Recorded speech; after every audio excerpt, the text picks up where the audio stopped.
Welcome, everyone, to the OnPoli podcast. I'm Steve Paikin. And I'm John Michael McGrath. Today on the pod, well, fresh off her leadership review in which more than two-thirds of New Democrats agreed to keep her on the job, opposition leader Marit Stiles will be here to talk about that experience and what's ahead. Ontario lost a great parliamentarian last week. We're going to talk about Jim Bradley, the province's best environment minister ever. And some hopeful and depressing economic developments from the north. One company gets a lifeline, the other appears to be at the end of the road. And in your column, my column, I will look at the disagreement between the province and grocery stores over empty beer and wine bottles. And I'm going to tell you about the one and only NDP finance minister Ontario has ever had, who turns 90 years old today. It's Friday, October 3rd, 2025, so let's get to it.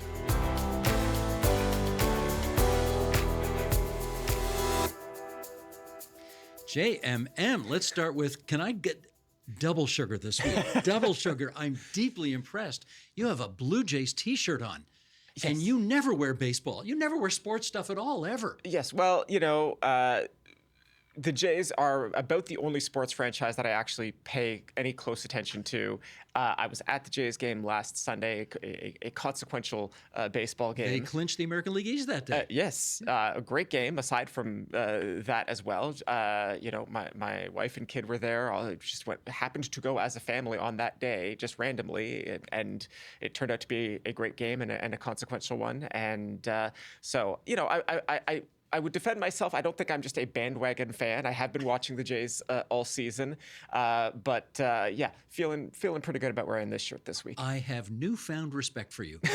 I didn't think it was possible for you to rise in my esteem more than you are already held, but apparently you got that Jays jersey on. Mister, you are top drawer on my shelf today. There we go. And you, sir, are wearing? I am following up this week with another one of my Premiers of Ontario t-shirts. You remember last week we talked about James Whitney? Yes. Because he was the only Premier of Ontario ever to die in office.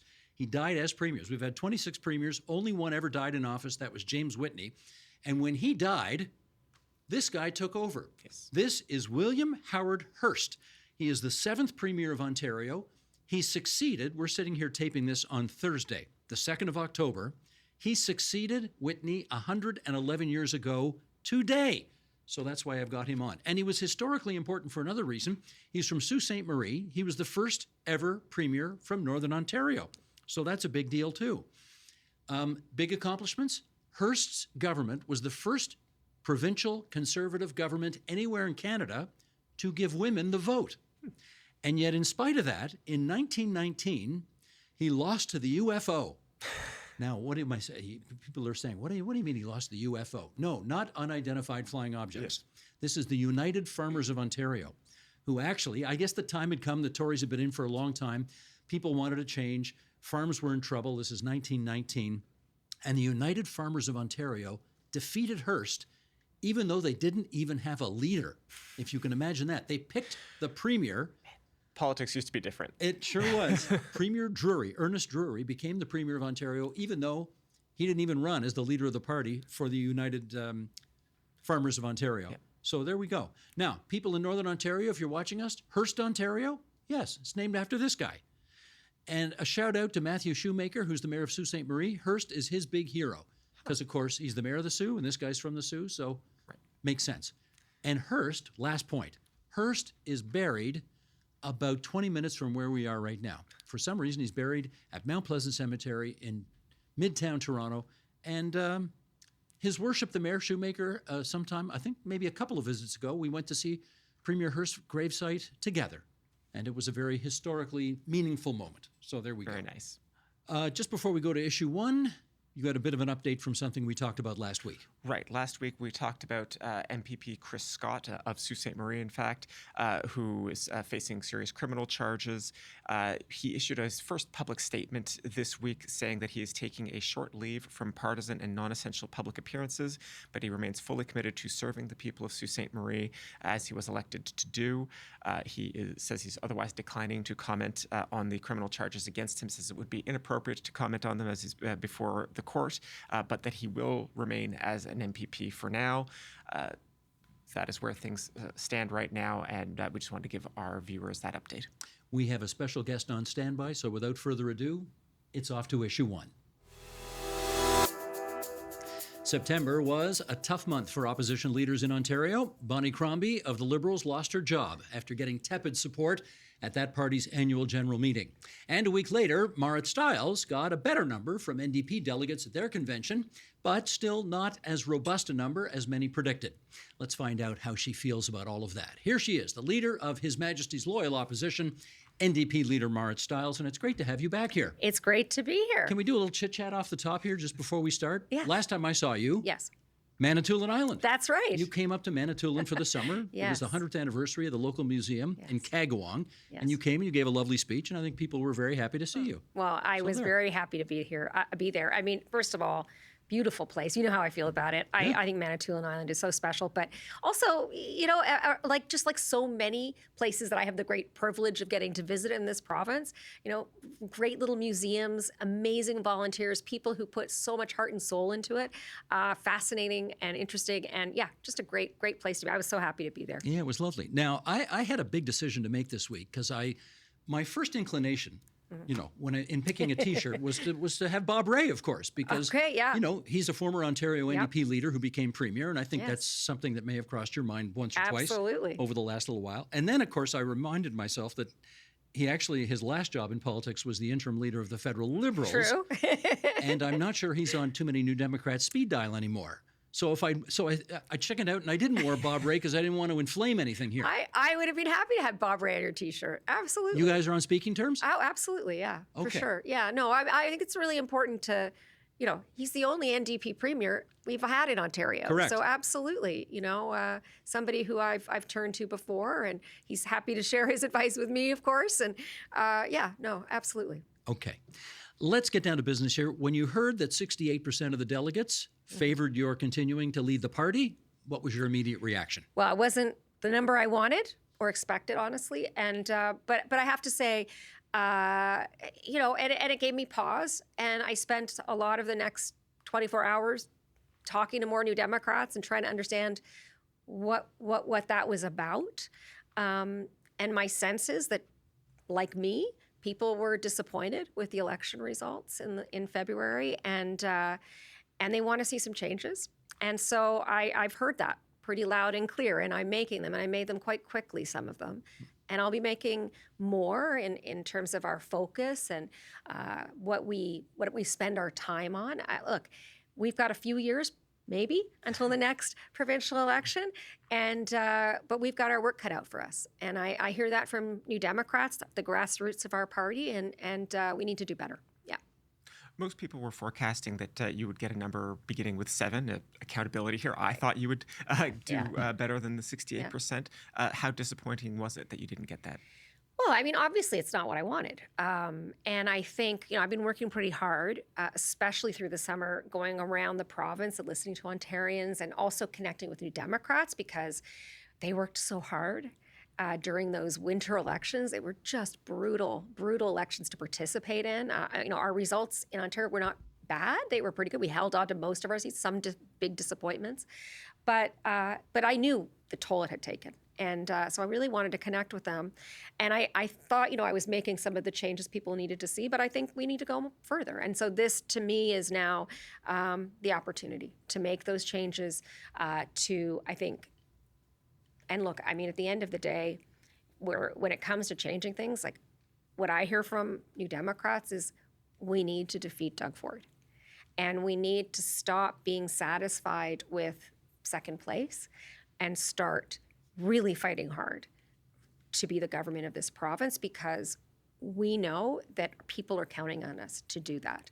And so I got that message loud and clear, and I take it very seriously. And I'm going to be doing a lot to try to do better. You know, it's interesting. There was a time in this province where if the NDP had come second, had become the official opposition, 3 straight elections, which has been the case, you'd have been pretty bloody happy with that. Yeah, well, right. And with the Liberals in third place and facing sort of historically low seat counts, you would have been happy with that. So why are so many New Democrats so crusty about this? Well, look, I mean, even in 2018, when we formed official opposition under Andrea Horwath, and I was one of the ones elected in that election, and we were really, you know, we were happy that we were there to hold this government to account in some pretty big numbers. But we weren't happy with the result, just like Ontarians who supported us were not happy. We had wanted to form government, and New Democrats and many others who put their trust in us in those elections did not want Doug Ford elected. And so that then is a failure. And I look, I mean, we're very good in opposition. I know we are. We are, I think, the best opposition in the country here in Ontario. And we are doing a great job of holding the government to account. We push for transparency and accountability. But at the end of the day, we want to be able to make the changes that we think people need in this province. And so when we see the government, for example, and you're going to hear me talk a lot about jobs, right? 800,000 Ontarians unemployed right now. That is shocking to many people. And to address that, it's not going to be enough to say to Doug Ford, do better. We actually need to put in place a plan and programs to actually make sure that more people are employed, they have good union jobs, and we can't count on Doug Ford to do that. You fired a couple of high-ranking people in your party right after the convention number came out. Are they essentially carrying the can for the election results? Well, look, I mean, to be fair, we've had 3 of our top people resign over the, in light of the results at the convention, certainly, and I think it's time for change. And I think they thought it was too, right? Like, we need to do better. And one of the things that I'm looking for as we move forward is people who have experience winning. People who have experienced winning campaigns in parts of this country where we have formed governments and so Manitoba, have Saskatchewan, experience. and well, yeah, British absolutely. Columbia. I mean, those are places I definitely will be looking. And I think, there's folks in other parts of the country who have participated in that as well, of course. But yeah, that's what we're looking at. So it's how do you win? How do you defeat a government like this one? And how do you then deliver the change that people want? So, we talk a lot. At the convention, we had some great policy conversations, really good debates. We develop a lot of our policy from the grassroots, right? Based on what people are hearing in their communities in all parts of this province. How do we then take it to the next level and actually implement that as government? You've mentioned defeating Doug Ford multiple times in this conversation already. And, but this is really like the question of frankly, the last 7 years, right? Yeah. I mean, if Doug Ford is so awful as the opposition parties believe he is, why has he won 3 majorities in a row now? Well, I think you can't fault people for wanting to trust someone, their government, particularly in a moment like we've been facing, this moment of, a threat to our very sovereignty, to our economy. I certainly felt that in the last election. I think if the election happened 6 months earlier, it might have been a very different kind of election. But that's where we are at. And I think people are still looking for that. And they're hoping that Doug Ford and his government are going to deliver on those promises, those commitments. But it ain't happening. It ain't happening. And I see it every day. I see the government, I see Ford go out and Doug's talking about, speed cameras or eating an ice cream on camera at great length. What was that about? And I shake my head because we are facing a really serious crisis. This is a jobs disaster already. Every day we're risking more layoffs. We got 3,000 jobs in GM in Oshawa on the line. You look at what's happening. There's a paper mill in Kapa's Casing. 250 families could be now left without anything. But that's actually more like 2,500 jobs impacted because of the vertical integration in the forestry sector. So I'm really worried about how quickly we're going to get to that million number. And I don't see a government with a plan to address this at all. We should be clear about this. He won a majority government with 43% of the total vote, which means that a significant majority of Ontarians vote against him. But they are very smart political practitioners in as much as the opposition to him is very nicely split between you and the Liberals. Does that suggest that if both of your parties really want to get rid of Doug Ford, you need to cooperate more? You and the Liberals. Well, this is the problem with the first past the post system. We can have a whole conversation about it. But it's been here for 156 years and it ain't going anywhere. Well, I hear you. And I do think, though, I look to other provinces where, the NDP has become that other option. And I think that's what we have to do here. I mean, look, I pay attention to some federal politics too. I've seen, again, people put a lot of hope in a lot of people who voted NDP their whole lives, switched their vote in that federal election, voted for Mark Carney because they saw no other option. They felt like they had to do that, and they trusted that it was the right thing to do in that moment. And I'm hearing from a lot of those same people right now saying they feel let down. They look at the Threat to Canada post. They look at Bill C-5, like these things. And I don't want to get into federal politics too much, but I do think there's Liberals have shown us who they are too many times. Right now, they're still figuring out who they are. Right? They're doing some soul searching. So I think as the NDP, like, this is our moment to step in and say, this is what we represent. This is who we are. And we are the strongest opposition to Doug Ford and the Conservatives. We represent, we have seats in every region of this province. We are in the best position to defeat him. And I really do believe that will be the big question again on at the polls in the next election. And unfortunately, I worry that before we get there, people are going to suffer a lot more, and we're going to lose a lot more jobs in this province.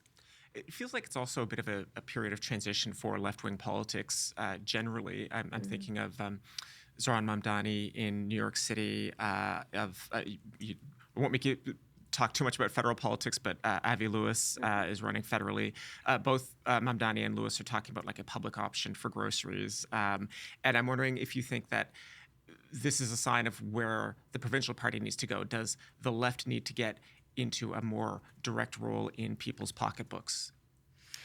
I think that really what all of those folks are doing is not so different from what I'm doing, in the sense that the key really is listening to where people are at right now. And so when I go out there and I listen to people, and they're probably hearing the same things, people can't afford to feed their families on their salary that they have a middle class salary, and they're struggling, right? Many people are at risk of losing their jobs if they haven't already. Despite what Ford says about young people just not trying hard enough to find a job, the truth is young people can't find jobs. They can't find good jobs. They can't find jobs that they can live off of. So it really is about can I find a job that's going to help me have a home that then I can have a family. That's where people are at right now. And so I think it's really about, again, connecting with where folks are at, with where people are at. So things like, public grocer or whatever, these are innovative ideas and solutions that I think people are starting to look at in a different way than they have in a long time. I'm always really excited when I hear some bold ideas out there. But I think when it comes to Ontario right now, this moment, for me, it's how do I stop that person from losing their job? How do I prevent that job loss? How do I prevent that person from losing their home because their rent's gone up too high and they can't afford it anymore? Like, I think we're in that kind of moment right now in the province of Ontario, and it's on us in the NDP to get this government to wake up and do something. And if they won't do it, then we got to defeat them and we got to replace them in the next election. Apropos of my friend's question, your phone, if it hasn't already started to ring, will be with federal NDP leadership candidates calling, asking for your endorsement. Yeah. Are you going to endorse anybody? I will not be endorsing any federal candidates. Look, and you know what? But I have talked to all of the ones I think that have already announced or are announcing. They've all, let me know out of courtesy, and many of them came to our convention and are around, and that's what they should be doing. They should be connecting with the grassroots members of this party. They should be here in Ontario, listening to what people are talking about on the ground. And I think it's great that they're having there's a race. I think it's exciting, and I think there's a real opportunity for our federal party. Let me, where do I want to go here? Let me follow up on this Auditor General report that came out earlier this week and find out what you intend to do about it, because the auditor just, I guess, concluded that there was sort of some strange picking and choosing of winners of skills development grants and well, I won't characterize it beyond that, other than to ask whether you intend to ask the Integrity Commissioner to look into this thing. Yeah, we are looking at that right now. I think we will be. We certainly have a number of freedom of information requests in, of course. Look, there's something really wrong here.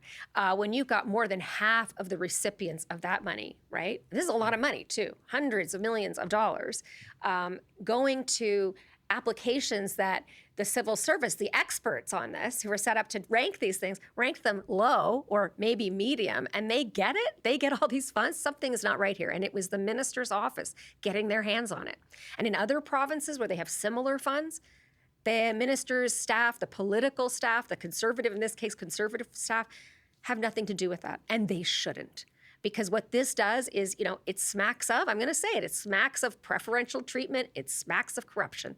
You can't go there. And the same folks, the same, big-time lobbyists and with connections to the Conservative Party, those names keep appearing again and again, and they're appearing in this case too. The same folks we heard about in the Greenbelt in Ontario Place. So, I find it actually really appalling that the government wouldn't just immediately say, okay, we're going to change all this. We know we've done something wrong. Heads are going to roll, but no, they're going to dig in. They're going to keep going this way because they think that funds like this and the taxpayer dollars are just like their personal piggy bank, I think, most of the time. Yeah. A little later in our podcast, we're going to talk about the second longest serving member of the Ontario legislature ever who just died last week. Yes. And I know that you knew Jim Bradley, and I just wonder if you could share a memory of him. Well, I didn't know him super well, but I did know him more recently, especially in the Niagara region as the chair there. And I will say this, my colleagues in the Niagara region, particularly Jenny Stevens and Jeff Birch, Wayne Gates, were close to him, Jenny in particular. And we were talking about him this week. And one of the things that everybody was talking about was how, for a Liberal, he was very nonpartisan. He would work with anyone. He had very strong relationships with people. And I think, honestly, I sometimes think that's a kind of politics that's gone to the wayside. I wish we had more people who still worked like that, who felt that way. I think Ontario would be better for it. I think politics would be better for it, and government would be better for it. I think that's a very fair observation. He won 11 straight elections because New Democrats and Conservatives voted for him, right. A Liberal. That's right. Yeah. So the House returns in a few weeks after a longer than scheduled break. What can we expect from the official opposition in the fall sitting, and what are you expecting from the government? Well, I think that, it's been a long break. I used that opportunity to go around the province, as I said, and listen to people and hear what was on their minds. I don't see how I could go into that chamber and not address the jobs disaster that's unfolding before us and demand that the Premier wake up and come forward with a plan. I think that's going to be a big priority for us. Obviously, there's some questions around some other issues like this Skills Development Fund that we'll be raising. And by the way, I should say, I support the Skills Development Fund. I've gone to some of these training centers. I think there's some great opportunities there. I like the concept of it a lot. We should be doing this work. We just need to do it in a way that is transparent and accountable. Well, and some of this money is being directed towards labor unions. Some of them are labor unions that supported the government in the last election, but there's nothing intrinsically about this program that the New Democrats would find objectionable. It's just the implementation that is the question. That's right. It's how it's being implemented. And frankly, also, I will add, and this is something the Auditor General also pointed out, is the lack of checks and balances and the lack of proof or analysis of results. We're graduating all of these people with new skills and experience and apprentices, and there's no jobs. So are we, it's very important that we have a fund like this, but we also need to stop the job bleed that's happening out there. And I know a good example of this would be as well a college sector, right? Here we are in one of Bill Davis's legacies. Well, the college sector is another of that part of that legacy, and 10,000 college workers were laid off.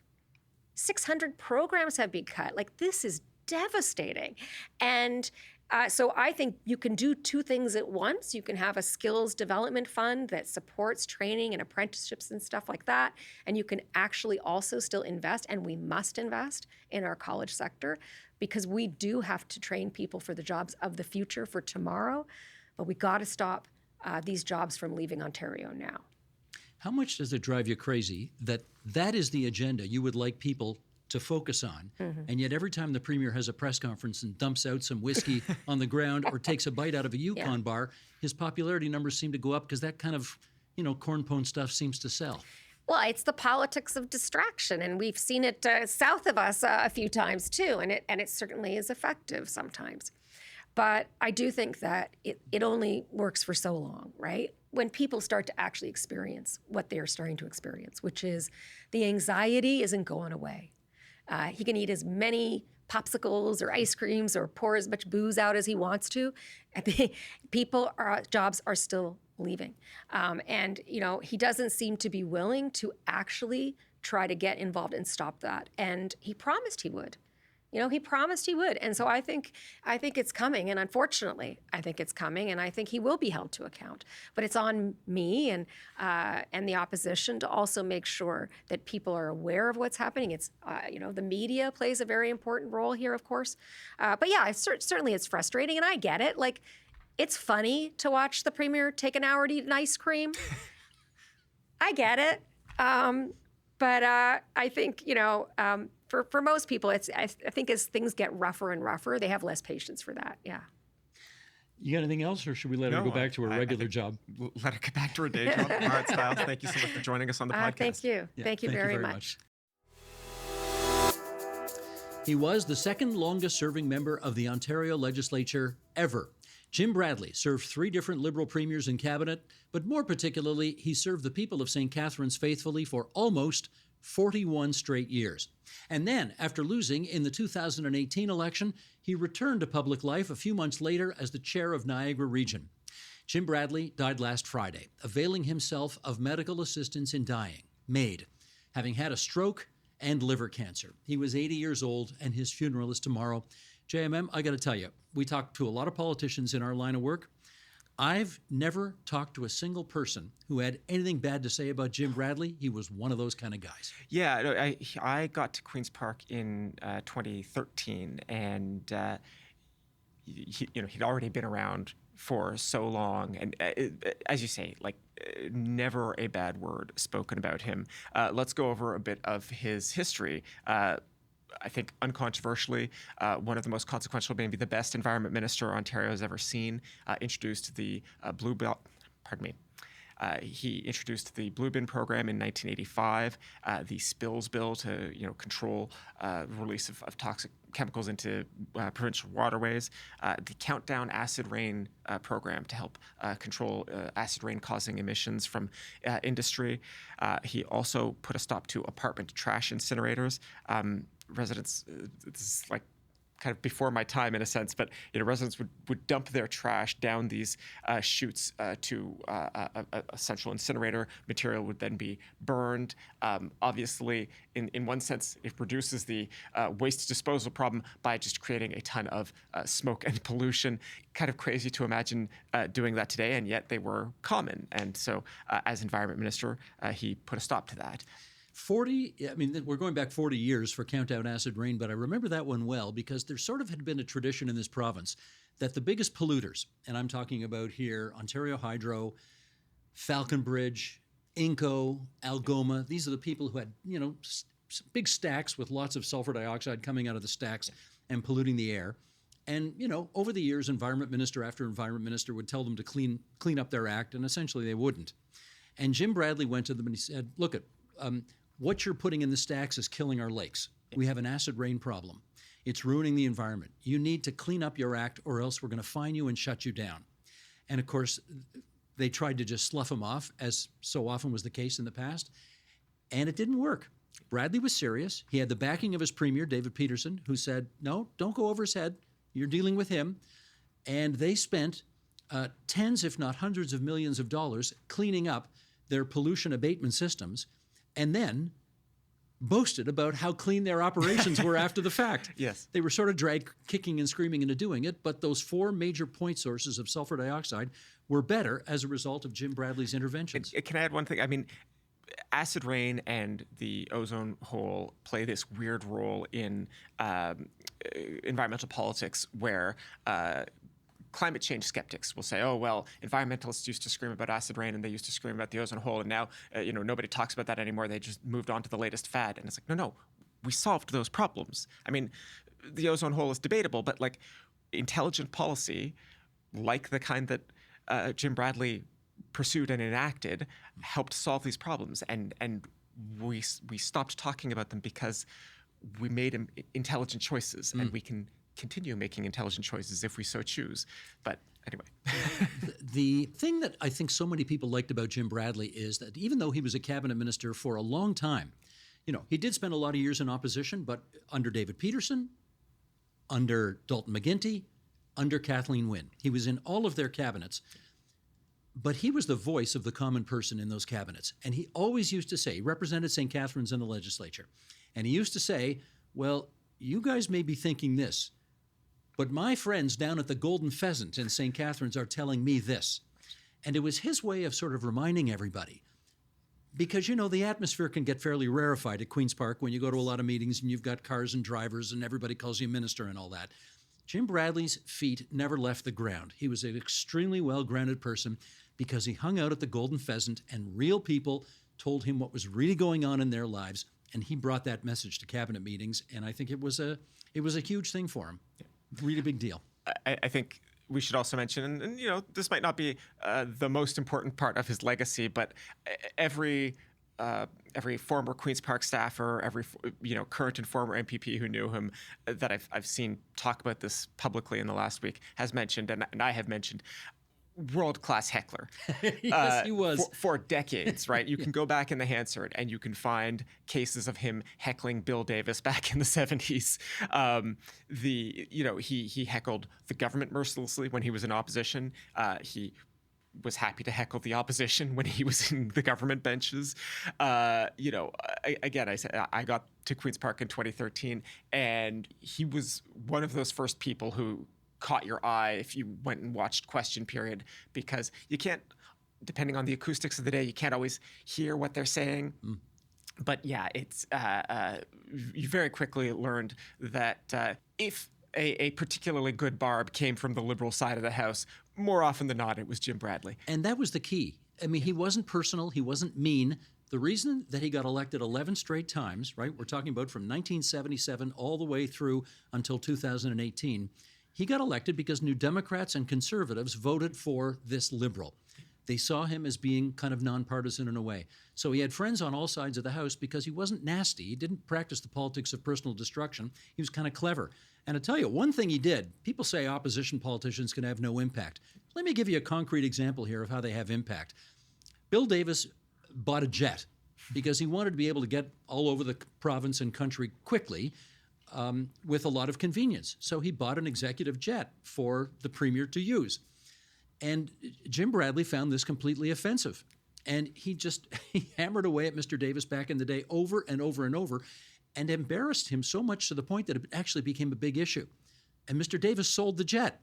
He sold it, he traded it in for a couple of water bombers, which actually helped put out fires. So later, when Mr. Bradley sent Mr. Davis a message on his 80th birthday, Mr. Davis, happy birthday to you. At this point, Jim Bradley's in government, and Mr. Davis sends him a note back saying, don't you wish you didn't force me to sell the jet now? Because, of course, a few Liberal premiers still wish they'd had it. I'm going to share something a little personal here, which is to say I was shocked and honored to get a call from Mr. Bradley maybe an hour before he did MAID. Yeah. I mean, we'd known each other 40 years. We kind of bonded over the fact that his first election victory happened on my birthday. And he, we loved sports, we loved politics, we chatted about both frequently. He loved watching the agenda. He would call and tell me, offer good constructive criticism about the agenda. And we had a final kind of very touching phone call just before he availed himself of medical assistance in dying. His sense of humor was intact right to the end. He said, Steve, there's only 3 things in life that are guaranteed: death, taxes, and construction on the Queen Elizabeth Way. He was just wonderful. And, they don't make him like that anymore. He was a great man. Yeah, he will be missed. His funeral is tomorrow on Saturday, and I suspect I will report back with a column next week all about that. I look forward to it. And with that, let's go on to issue 3. These are challenging times for Ontario, in large part because of the Trump tariffs that have made some of our industries less competitive. The feds and the province, though, have come to the rescue of Algoma Steel in the Sioux. But in Kapuskasing, it's a very different story. JMM, let's get some of the details here for particularly our viewers in Northern Ontario. Right. So Algoma Steel has received a bunch of public money over the last several years, including for upgrades to make clean steel production possible. That is steel made with a lower carbon footprint than conventional steel. But the Trump administration's steel tariffs have thrown the province's whole sector into a bit of a panic. And Algoma frankly, has had shaky financial foundation for many years, even before Trump returned to office. Has been through multiple bankruptcies, at least since the turn of the millennium. So the latest announcement is, I believe, $400 million from Ottawa and $100 million from the Ontario government. The Canadian government is also giving itself the ability to buy a stake in the company through being issued stock warrants, which functionally allows them to put a hold on a bunch of stock at a set price. So the idea here is that if this rescue plan works and the company's stock price suddenly increases and they're on a more sustainable financial footing, then the federal government could capture some of that financial upside basically by buying those shares at a relative discount and then perhaps reselling them. And just to be clear, these are not grants, these are loan guarantees. So the federal and provincial governments are loaning the money, they're using the money to improve their situation, and, we'll see what happens. Yeah, and, I believe it is still the case that Algoma Steel is the largest private employer in Sault Ste. Marie, so, and they are woven into a broader sector of other businesses that depend on that mill, so it is an employer that is too big to fail in the parlance. Another company, however, has not gotten the same kind of rescue plan. We're talking about KAP Paper up in Kapuskasing. This is the latest in what's been, frankly, a series of blows to the forestry sector in the north. This is the fourth major pulp and paper mill closure in the last several years. They have been around since 1922. They had received some financial support from the province, about $50 million, but they have idled operations at their mill because they were unable to secure federal funding, or at least the province is saying that insufficient federal support was made available to them. Hundreds of jobs are directly affected by this, and as many as 2,500 might be indirectly affected by the closure because, of course, you've got the direct jobs, and then you've got everybody who is supported by those jobs as well. So the latest word is that the company is working with the feds on applying for funding through what's called a Strategic Innovation Fund. As I mentioned, the province has blamed some of this chaos on a lack of federal support. But, I mean, you and I have been watching this sector for, between the two of us, maybe a human lifetime. But I can't think of a time in the last, 20 years where the forestry sector in the north wasn't in some kind of crisis or chaos or disruption. Now, obviously, at the moment, we've got the specific acute problem of, once again, softwood lumber tariffs from the U.S. That doesn't just affect lumber exports directly because, a tree doesn't just get turned into lumber, it gets turned into pulp and paper and all these things. And so the part of what we're seeing here is just the knock-on effects of those lumber tariffs from the U.S. All this is a long way of saying that while KAP Paper would probably love to get the kind of package that Algoma Steel has received, for whatever reason, that does not seem to be on the table at the moment. Right. And with that, let's move on to your column, my column. Okay, time now for our regular feature, Your Column, My Column, in which JMM and I talk about the columns that we wrote for the TVO website over the past week. Get us started, sir. So I think our brand is not lighting our hair on fire, I generally agree. speaking. I agree, yes. There are, however, some issues that drive me nuts. And I'm going to talk about one this week, which is the dispute between the government and the, largely speaking, we're talking about the dispute between the government and the large grocer chains over should the grocery stores be required to take back empty beer and wine containers now that they can all sell beer and wine in their aisles. When they signed up for this program with the government, This was a clear black and white condition of the license that the government was extending to them. They have now spent most of the last year whining about how onerous this condition will be and how they don't want to do it, and it's going to cause so many problems. And Finance Minister Peter Bethlenfalvy has said, basically, you're either taking these empties back or you're giving your license back. Ooh. And I think the government currently, anyway, has the correct position on this, basically, like, suck it up. But also, this just drives me absolutely nuts. This is, we mentioned Jim Bradley earlier and the Blue Bin program, and it has been 40 years of this argument between the government and the grocery store. We have the Blue Bin program because the Peterson government decided that that would work better than expanding a deposit return program to all sorts of beverage containers. We can debate whether that was the correct call or not, but that's why the Blue Bin program exists. It has been 40 years of this, and now we're just asking them to take beer and wine bottles back, basically, and I guess cans. But, like, just do the thing. Stop complaining. It is driving me a little bit bonkers. Hang on, what am I seeing there? I think those are flames coming out of your hair. I think your hair is on fire. I'm pretty sure I can see it. So yes, that's what I wrote about this week. Just trying to express my my dismay with particularly our large grocers. There's the edge cases in the small grocery stores that I'm totally willing to accept a bit of nuance with, but like the Loblaws of the world, the Sobeys of the world, I need to stop hearing from them about this issue. Okay, very good. And you. Apropos of Marit Stiles being here, the leader of the Ontario NDP, this seems like an NDP theme week for me in some respects because who did I talk to the other day? Floyd Laughren. Now, for those of a certain age, and I would be one of them, the name Floyd Laughren means something. He is and remains the only New Democrat finance minister in Ontario history. We're going back 35 years now. When Bob Rae won that election in 1990, he appointed Floyd Laughren to be his Minister of Finance, and he was for the 5 years that the Rae government was in power. Why am I writing about him? Because today he turns 90. He's 90 years old. We had a wonderful conversation this past week.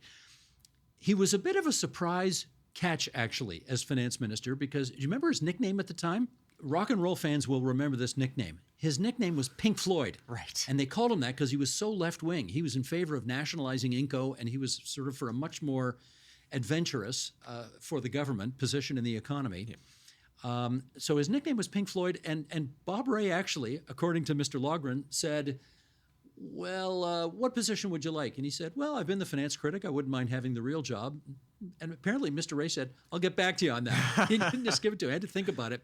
Anyway, he, of course, took over the reins of finance at a time when the finances of the province were going right into the dumper. This was 1990. It was the beginning of the worst recession since the Great Depression. The deficit was going to go through the roof unless he did something about it. And what they came forward with was what Mr. Laughren called his three-legged stool. $2 billion in tax increases, $2 billion in spending cuts, and as people here at TVO and across the public sector would remember, $2 billion of savings in something called the social contract, where people were told, don't come into work today, we're not going to pay you, you'll have unpaid days off, but you'll keep your job. Yeah. And the unions had a fit. Yes. The unions thought that the unilateral abrogation of collective agreements was unacceptable to them. They helped defeat Floyd Laughren and Bob Rae and that NDP government in 1995. And what did they get instead? The Harris government. They got Mike Harris, who simply fired tens of thousands of people and solved the spending problem that way. Yeah. So, in a classic example of cutting off your nose to spite your face, there you go. I asked Mr. Laughren about it. He says, no regrets, no bitterness, loved his experience in politics, even though it was certainly a tough time to be in it. And we wish him a very happy 90th birthday to Pink Floyd, as they called him back in the day. My experience of the social contract was indirect, of course, because I was in I guess middle school at the time, and so my experience of Rae days, as they were called, was basically just got more PA days, like more days out of school. Right. And the teachers grumbled about it, but as students, we all thought it was great. We didn't see the problem. Right. Okay, let's go to the mailbag, because if you've got a burning question or an insightful comment, we always like to hear it. We have this special email address for you, onpolitics@tvo.org. JMM, read our letter of the week if you would. Right. We have an email from listener James Gennaro who writes, "Loving OnPoli as usual. However, I need to point out a small goof. You discussed the great Premier Whitney and the various commemorations to his memory. You noted that Whitney Hall is at Victoria College. Alas, it is at University College. A very small thing that only eagle-eared Vic alumni will notice. Don't worry, this won't hurt your future opportunities at our alma mater." James. James, I'm so grateful for this email. James is a Vic grad. I am a Vic grad. The notion that this Vic grad would screw that up. How did I mess that up? Yes, Whitney Hall, of course, is at University College, not at Victoria College. I feel ashamed. I hope they will let me return to campus for future reunions, but I don't know. I never got admitted to U of T, so you still got that on me. I'm on my own on that one. But I appreciate any email that is correcting you on a matter of detail. I agree. Listen, I appreciate it too. James Gennaro, thank you. And to everybody else, please keep me on my toes. That's an unforgivable mistake, but thank you for the assistance. Again, if you'd like to ask about any content on the show or make corrections to us, please email us at onpolitics@tvo.org. And that is the On Poli podcast for this Friday, October 3rd, 2025. You can follow our show on Apple Podcasts so that you get notified each time a new episode is available. And you can see the video version of the podcast on the TVO Today YouTube channel. We also have comments turned on, so feel free to leave a comment there for us as well. Any feedback you have, we're always happy to hear it, good, bad, or indifferent. Write us an email at onpolitics@tvo.org. Please include your first and last name and where you're located. This week's episode was produced and edited by Matthew O'Mara, video editing by Colin Kish. Production support from Jonathan Hallowell and TVO's Digital Media Services team. Laura Few is the executive producer of Digital. John Ferry is vice president, programming and content. Special thanks to our wonderful studio crew for getting this place up here on the 5th floor of 2180 Yonge Street all gussied up and nice for us to explore the cozy space here. Yes. It's quite nice, isn't it? Host guests. And even host guests from time to time. And I think, shall we say it? Go Blue Jays? Yes, go Jays. Go Jays. All right. See you next week, everybody. Bye-bye.